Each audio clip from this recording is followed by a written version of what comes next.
Well, y'all, Darrell Lee Berry Jr. here. As you can see, this is a recording because I'm actually out of town right now, but I do plan to be in the chat. Oh, hello, future self. And so I'll be chatting with you all as the video plays. I'm out doing a presentation of my research at a research conference in Washington, D.C.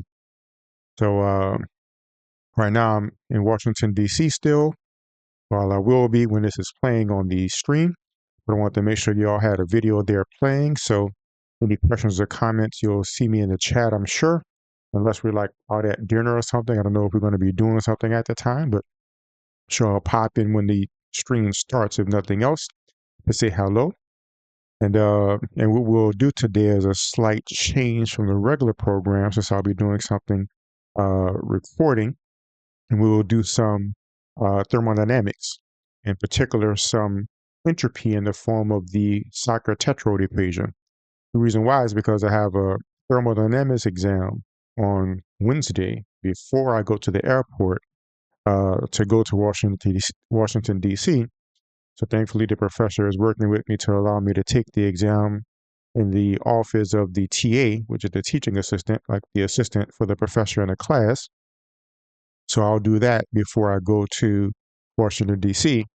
And today the professor said, be sure to practice the Sackur-Tetrode equation for the exam. So when the professor tells you to practice something for the exam, you got to be sure to practice it unless you want to lose some points on that question. So that means that this is coming up. So what we'll do is read a little bit about the Sackur-Tetrode equation. You can see the textbook is up, and this is the textbook An Introduction to Thermal Physics. And we'll go ahead and look at that, and then do equation problem 2.33, because that was a problem that was on the homework. So I have the correct answer for it since I got it right on the homework. So we'll go ahead and review that problem. And let me confirm, yep, got that one right. We'll practice solving the Sackur-Tetrode to get the entropy of an ideal gas. So let's look at that and get started. So this is page 77 in the textbook. You can see it's on entropy. Because the formula for the entropy of a monatomic ideal gas is rather complicated, but extremely useful. The monatomic would be a gas that is of only one atom. For instance, that's argon would be one. I believe that's the chemical formula. So you just have a whole bunch of argons floating around. So it's monatomic, only one. So but we don't need to know F. I was thinking about what the degrees of freedom would be for a monatomic gas. I believe it would be, I remember. Well, I have to make sure. It's on my formula sheet, but I don't want to flip to it right now. It's not necessary to know. We have a monatomic gas, of a gas that's just floating around. And that's where I got argon from, isn't a problem, but I wrote the chemical equation wrong. So argon is Ag. Helium is another one, apparently. They have that in the problem. So you may have some helium floating around in the box. You may have some argon floating around in the box, and that's a monatomic gas. And this equation here, which is equation, what number is it in the book? 2.49 right here. We can use this to calculate the entropy of the gas, and we'll go through what the components are. If you start with equation 240, apply Stirling's approximation. That's a complicated approximation when you're dealing with very large numbers, as is the case with thermodynamics. You need to have very large a very large number of molecules or atoms in order for it to become a statistical problem, rather than just something you can count up.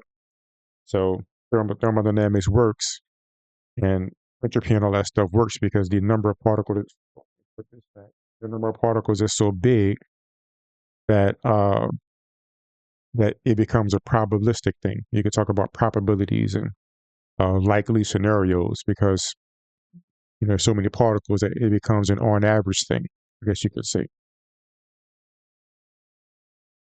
And it says you can throw away some of the factors that are merely large, So basically you can have a number like this, like just a regular number like 2, and you can have a large number, which is a number to a power like 2 to the 4th. But then you can have a very large number. I forget the exact word they call it, but it's something like this, where like 2 to the 4 to the 20. And usually numbers like this gives you errors. Let me put this in my calculator and see. 2 to the 4 to the 20. And sure enough, it gave me an overflow error. So when I put this in my calculator, I got overflow error. Here you get what, like 64 or something.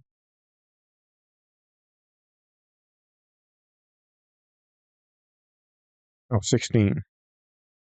So I'm thinking about was 64. I don't know.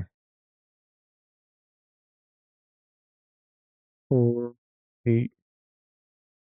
Yeah, 16. I guess I was thinking about 2 to the 8 or 8 to the 2. 8 to the 3. I don't know what I was thinking about. And 2, of course, is just 2. So basically, you're dealing with these very large numbers in thermodynamics. In thermodynamics, therefore, these numbers are so huge that you can throw away 16.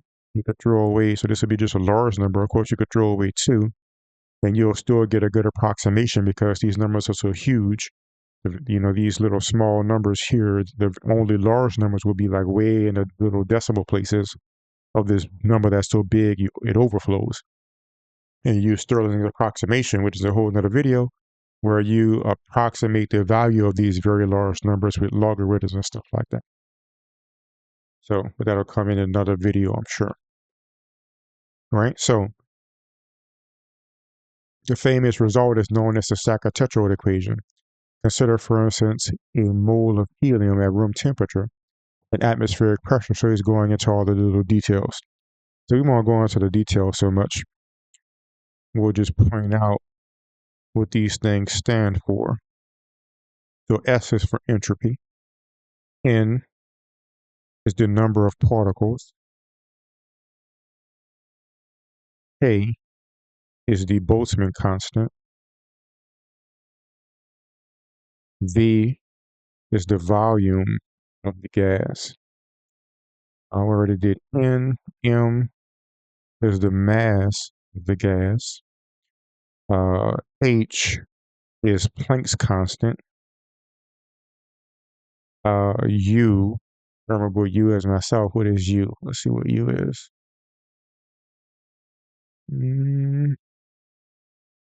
So I'm gonna look at what I did in the actual problem and remind myself what U is.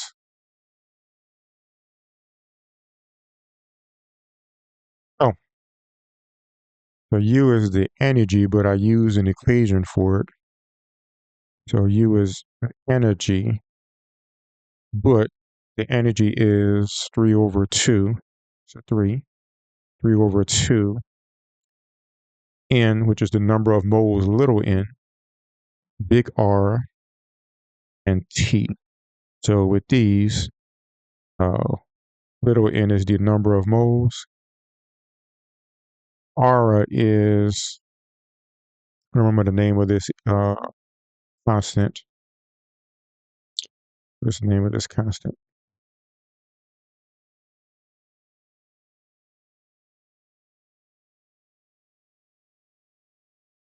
I don't remember the name of the constant, but it's 8.31 joules per mole. Okay. K is for Kelvin and temperatures. We'll just leave that what it is. And this is temperature in Kelvin. And I think that's all we need. So why don't we go straight to the problem? And this is the problem we're going to be doing here. Use the Sackur-Tetrode equation to calculate the entropy of a mole of argon gas at room temperature and atmospheric pressure. Why is the entropy greater than that of a mole of helium under the same circumstances? So the first thing we'll notice is if we look at the equation, mass, the mass of the particle is here. So since the mass is in the numerator, the more mass of the particle is, it'll multiply by everything else and make everything bigger. So the reason why a mole of argon has a greater entropy than a mole of helium is because argon is going to be heavier. So we know that because there's hydrogen, which is the lightest atom, then helium, which is the next lightest atom, and everything else is going to be heavier than those two. So we have that. And I didn't think to bring up the periodic table, but you all saw me bring it up before. So I used to say that argon, the weight of argon, so if we have argon, it has looks like 18 electrons from looking at the uh, periodic table properly. And its atomic mass, when you add up all of the protons and neutrons, is 39.948 atomic mass units. This is an R. And let me confirm what I did with mass.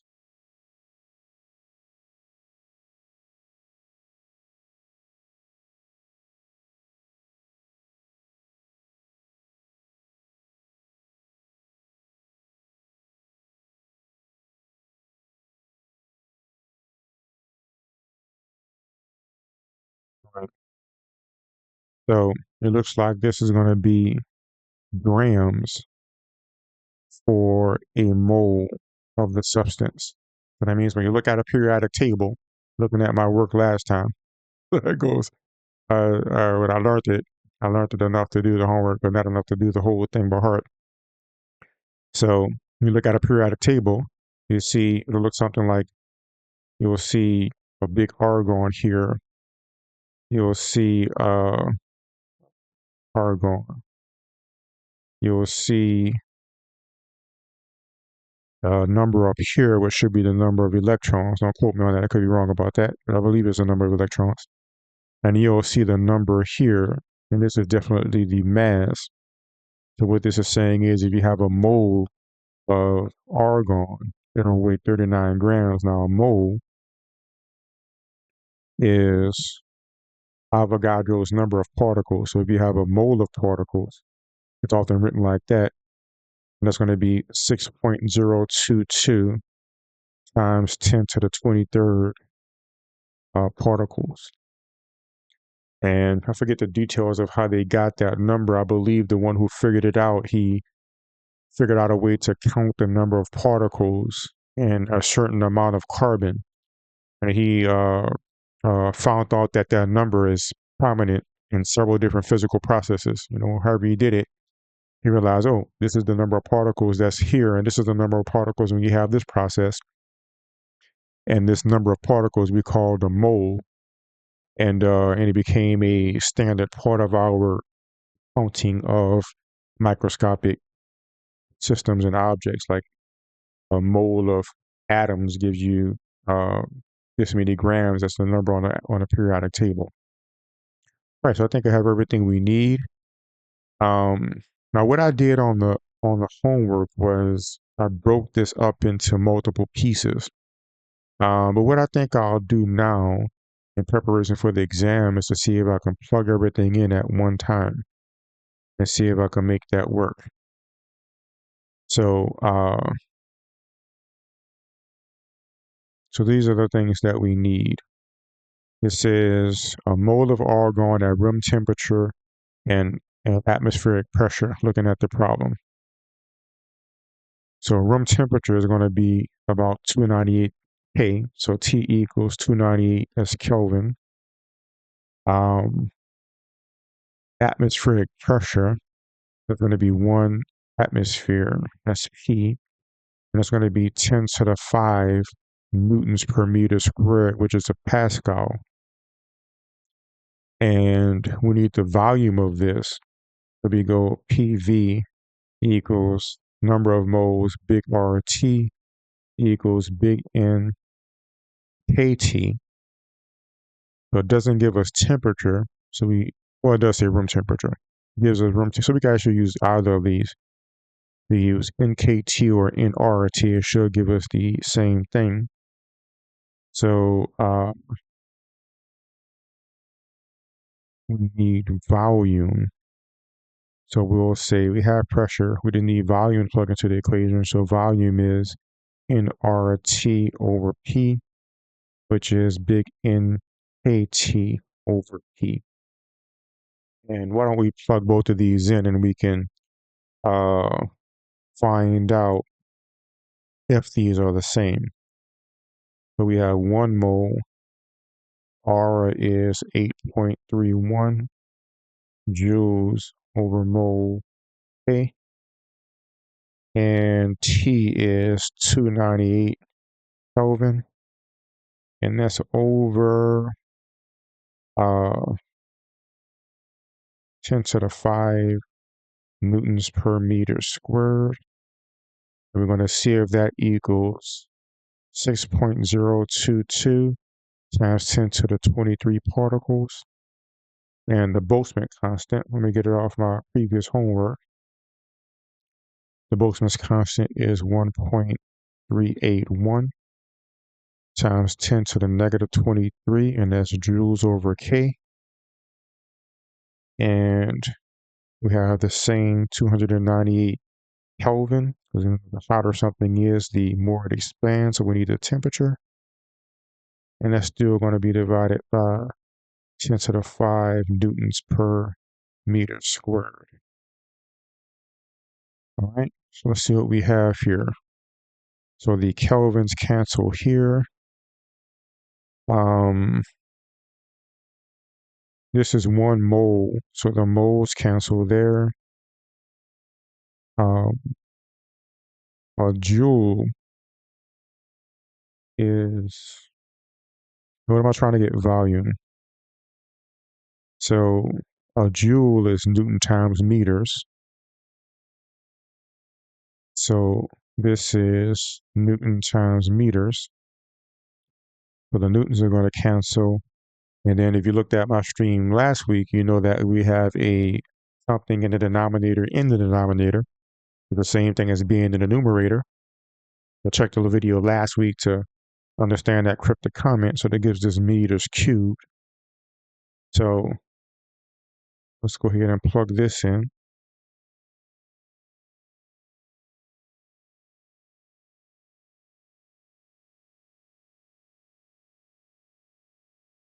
Right? So this gives us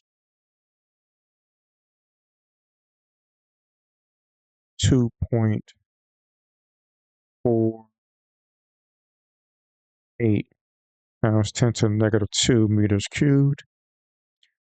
And let's look at this one over here. So the kelvins cancel here.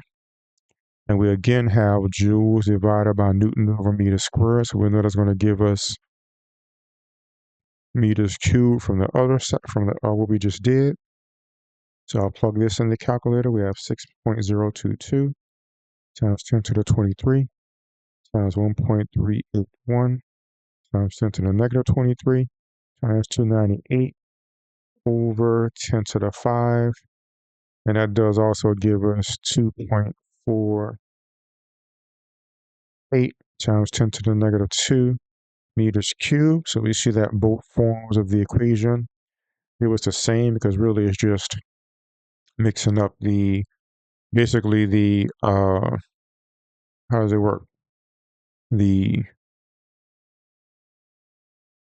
K, or is it these two things are equal. Let's put it short. These two things are equal. If you multiply the moles times R, or you multiply the number of particles times K, those are the same value. And it's because the nature of the constants of R and K, they work with particles. And back in the day, we had to do the derivation to see how those two mix up. It's not too tedious, but it's not necessary. It's basically this number of moles. I guess you could say the number of particles would be moles. The number of particles in the mole times the number of moles just cancels out and give it the same. All right. So we have the volume. So let's see. Oh, and we need to get the energy. Why don't we get the energy first? So U equals 3 over 2 We have 1 mole, and we have 8.31 joules over mole K, and 298 K. So we have the moles cancel here, we have the Kelvin cancels here, and we do end up with energy.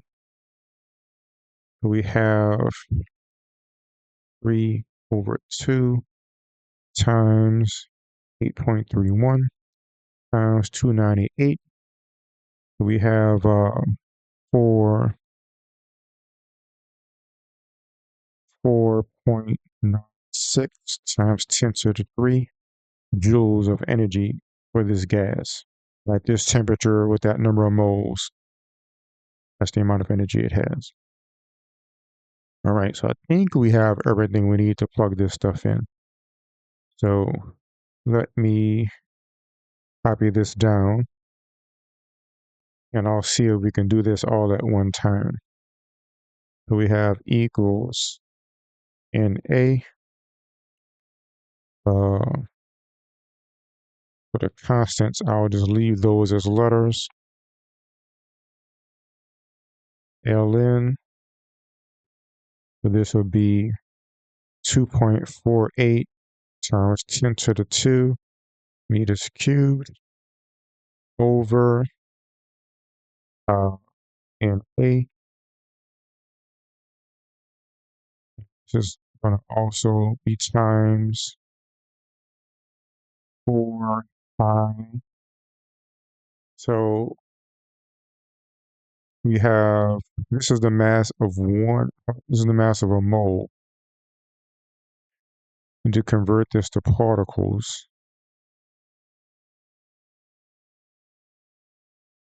I should have did this one first as well.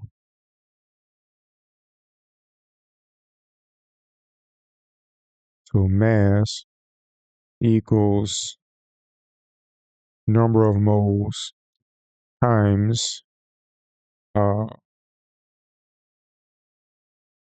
mass per mole,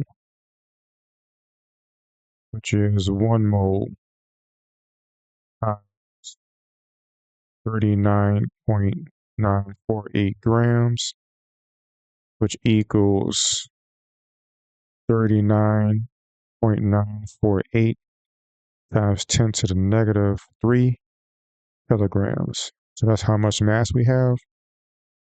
39.4. Let me just make that 39.9 instead of carrying all the numbers. Times 10 to the negative 3 kilograms. We have 4.4960 joules. And this is all going to be to the 3/2. We're going to divide that by 3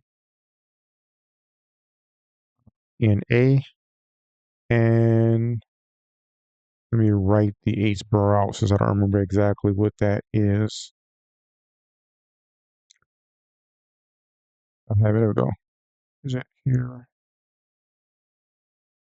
Oh, I'm gonna look it up. Hold up.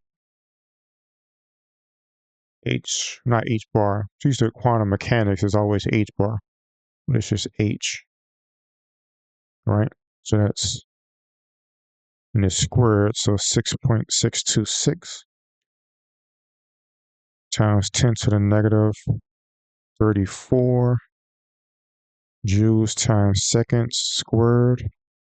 And this is all plus 5 over 2. And we're going to close this. So I'm going to check and make sure my parentheses are right. Well, this one is this one, and it ends with this one. And this one is this one here. So that ends with this. And this parentheses here.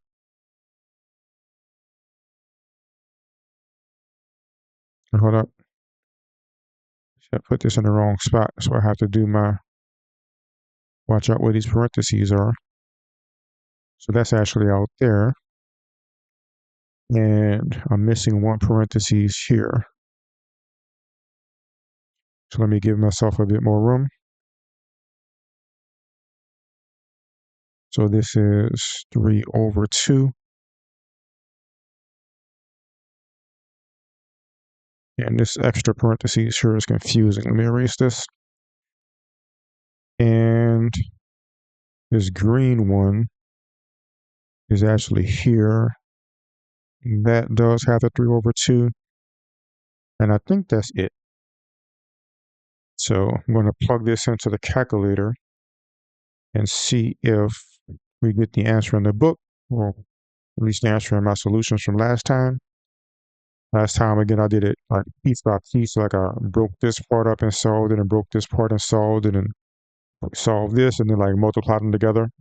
Just broke it up in a certain way. Might not, maybe not exactly like that, but so that it pieces together properly. And I'm going to type it in at one time. So we have 6. Oh, hold on, 6.022 times 10 to the 23 times, what's K again? Boltzmann, there, 1.381 times 10 to the negative 23.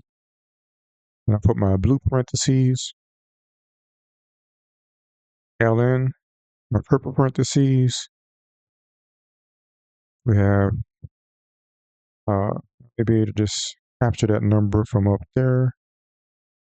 Boom. We have another 6.022 times 10 to the 23rd in the denominator. So now I'm filling in this part here. So that's done. I'm gonna open up another parentheses. Now I'm on this part here. We have 4i times 39.9 negative 3. And the reason why this is important, by the way, if you've ever taken any medicine or vitamins or uh, anything like that,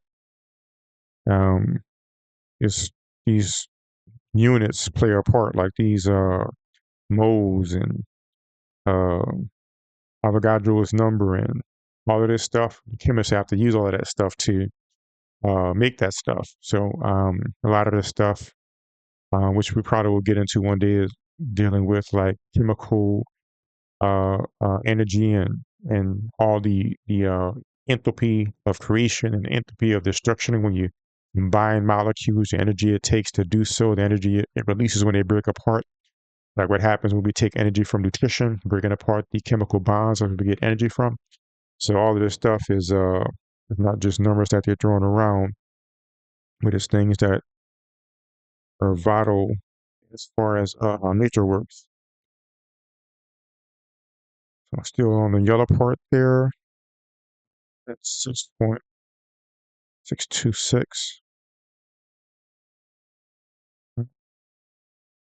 That's squared.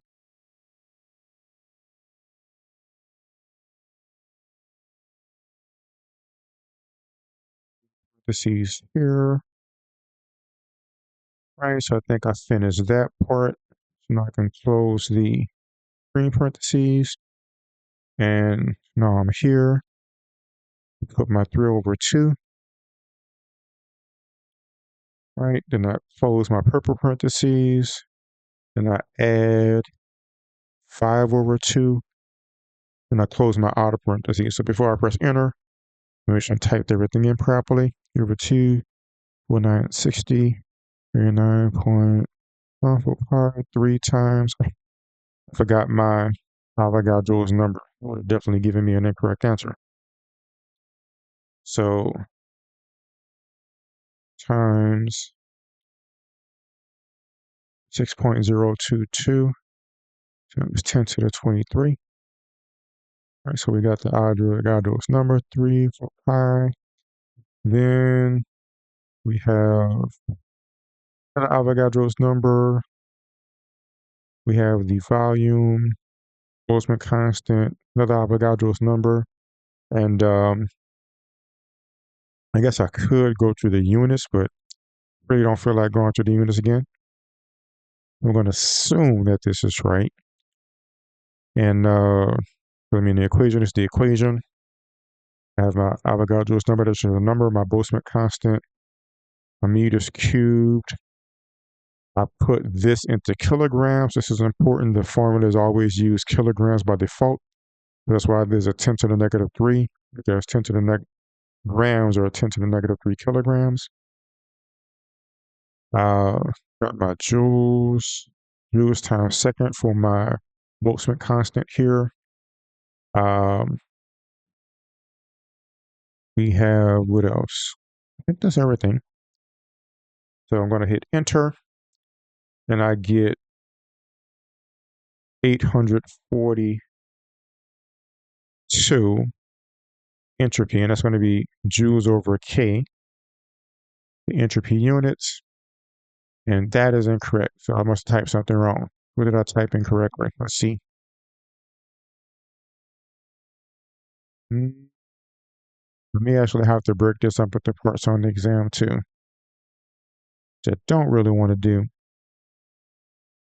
So hopefully I can figure out what I typed in wrong.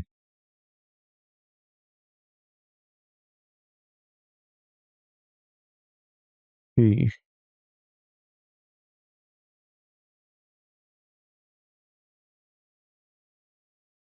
Oh, shit, I did wrong.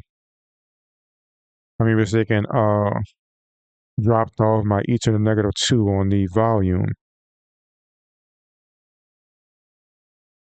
That would definitely make a big difference. So that's like what? That's a difference of 10,000. So it should have been 2 decimal places behind the 0, and I multiplied it by 2 decimal places in front. So that's like 10,000 and multiply the top by. So let me change. So that's something to look out for. Make sure I look out for my exponents, or maybe just put it as a decimal. That's probably the best thing to do. And it might be best to put this all in the same color. That's one thing I mixed up, to make sure I look for that on the exam.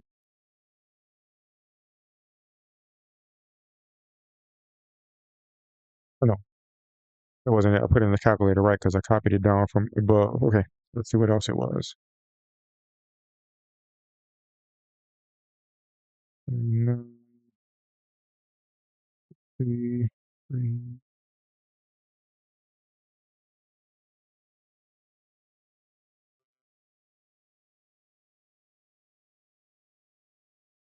As far as I can tell, everything is typed in right.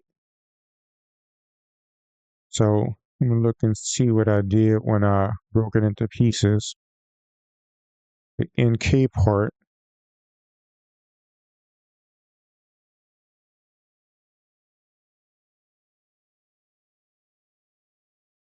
that is the 6.02 10 to the 23rd and 1.381 10 to the negative 23. So that's right. Then I did the N over V separately, which is this part here. And for that, I have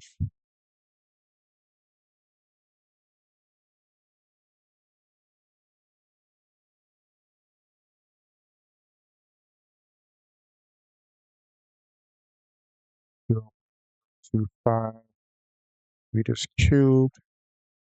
That looks right. 0.022 times 10 to the 23. So that looks good. Um, then I did this part separately. So we have 4 by 39.38. Oh, see what I did here. I didn't divide by mole. Oh, no.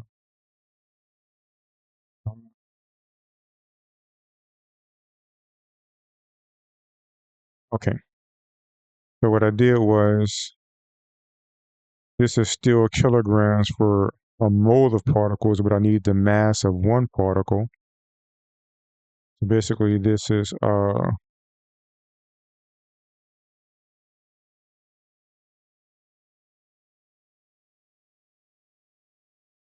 think of the best way to write this. Mass per mole, mass per n equals this.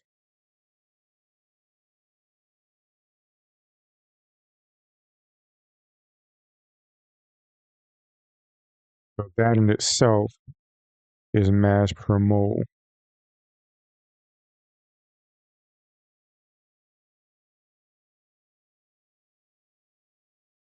So what I need to do is divide by the mole to get the mass of one particle.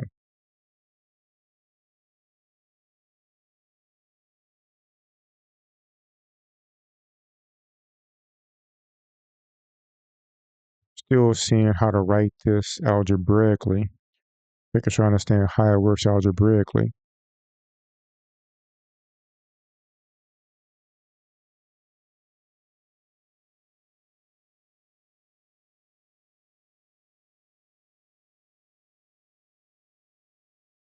I like to make sure my units are right. It seems like I should multiply by a mole. I have grams, but that is still the grams for the whole mole. I guess the way to write this is mass for a mole is that many grams. So I divide by NA, divide by NA, and it's going to equal mass for a particle. So that's going to equal 39.498 times 10 to the negative 23 kilograms divided by, here's a negative 3 kilograms. Let's think about Avogadro's number. Divided by 6.022 times 10 to the 23, which is Avogadro's number. Let's see what this is. Something else to look for in the exam.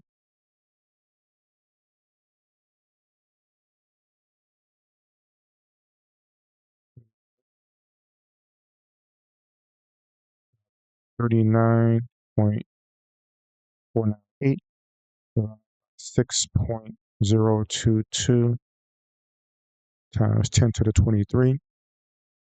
So let me see what I have.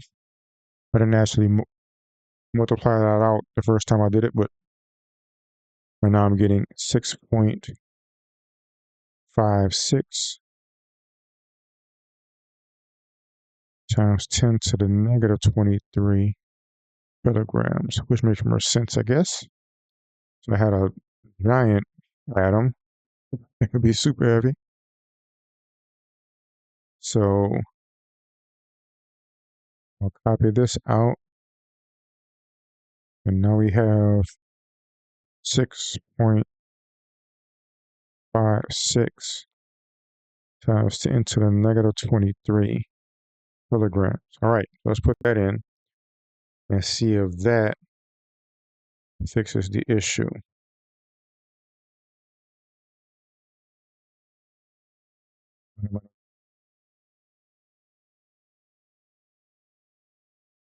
Six point five six times e to the negative 23. Still off just by a little bit. So this gave me 246.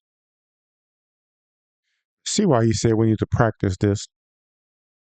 Because he said that people either mess something up and get it wrong or just take a whole lot of time like I'm doing now. So let's see. Now this would at least give me some kind of credit. I mean, here's 100 off, but I mean, At least it's not like in the thousands or something like I had before. So let's see what other thing I broke up. If I broke anything else up.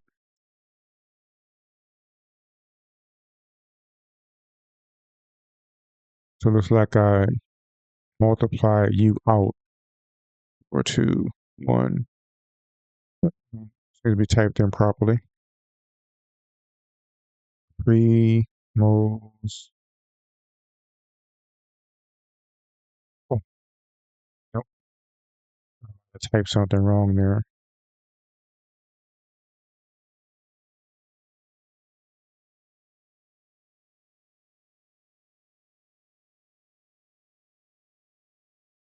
All right. Well, I'm not seeing something else I'm doing incorrect. Oh, I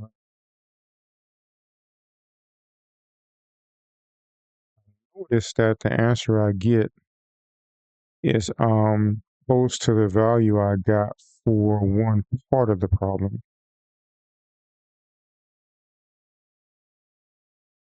Seems odd that it's that close to that value.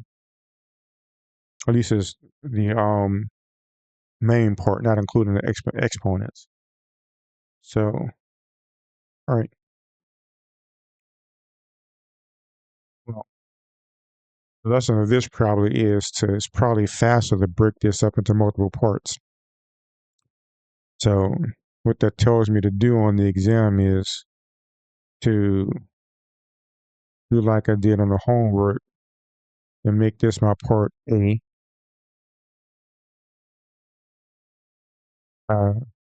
Make this my part B. And I made all of this, including the 3/2, my part C. And then I just added it together. So on the exam, that's what I'm going to do. So now you all know when you do the Sackur-Tetrode equation, break it into 3 parts and then solve for it, or you may be off by a few thousand like it was before, or off by like 100, at least based upon what I did last time. So, but it's getting closer. So there might be some other units that I mixed up. You saw it was all something small. Well, I guess with the mass, it was something.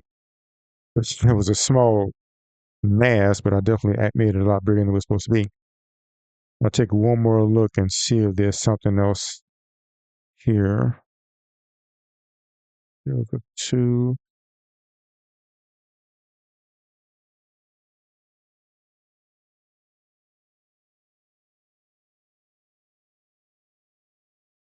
Mm. 5/2. Seems good. What would the square of that? 3, 4. The actual value in for that.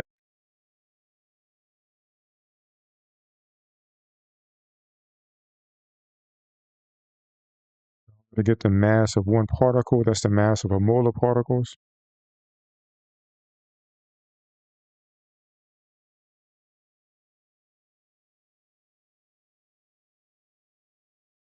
Still slightly confused on the algebraic way to write this. I mean, this is sufficient, but still seems odd. Like this is the mass for a mole, which is that many grams. So you divide by moles to get the mass. I just have to keep that in mind. Because the top part is the mass for a mole of them. Divide by a mole to get the mass of one particle. And what's the other main thing I missed here? Well, actually, I put this incorrectly. I just didn't write it correctly here. The good part of copying numbers down, by the way, usually a calculator has a function where you can scroll up and highlight the result of a previous calculation and press enter, and it'll plop it down to the next section as waiting for a value. And as you saw here, that saved me because if I'd have typed in what I wrote down, I would have had the wrong value there. So, but awesome. This is close. It's about what, roughly off the top of my head, like 60% off of my old number from the previous from homework. So I imagine it's right. It was marked right in the homework. So there may be some other typo I have here, but on the exam, I'll just make sure to break this up into 3 parts until I get better at typing them in at once. So I'll go ahead and end there. And at it for about 46 minutes. Again, it's a Sackur-Tetrode equation. It allows you to get the entropy of a ideal gas, if I recall right. A monatomic ideal gas. So it has to be monatomic. It has to have one. It can't be like nitrogen, where nitrogen you will have a nitrogen and nitrogen stuck together. Actually, usually it's stuck together with 3 strong bonds. And this ends up being N2. That's a diatomic molecule, but like argon, is just that they float around by themselves. And so this is for a monatomic gas. Remind myself of that. Ideal gas. So I don't even remember what ideal means. It was the right side of the periodic table. All those are, no, that's noble gases. I guess it's gases that behave in a certain way at a certain temperature. Usually we want to deal with ideal gas. Usually if it's not ideal, they tell you. I have to look that up real fast while we're here for our close. In case it comes up, we do have a question like a you know, true and false part of the exam. So I'll go to page 6. Let me go back to the share screen here. We got the ideal gas law. It seems like a prime place to learn about the ideal gas. Law.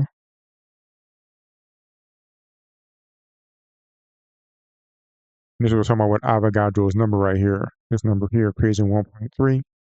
That's aura, or it's just a constant aura. What is a name for it? I don't remember what it is. Boltzmann constant, which is right here. So that's definitely going to be in any kind of chemistry or statistical mechanics. Temperature.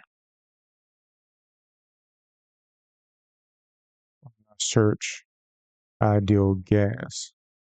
See if something comes up. I think it froze on me.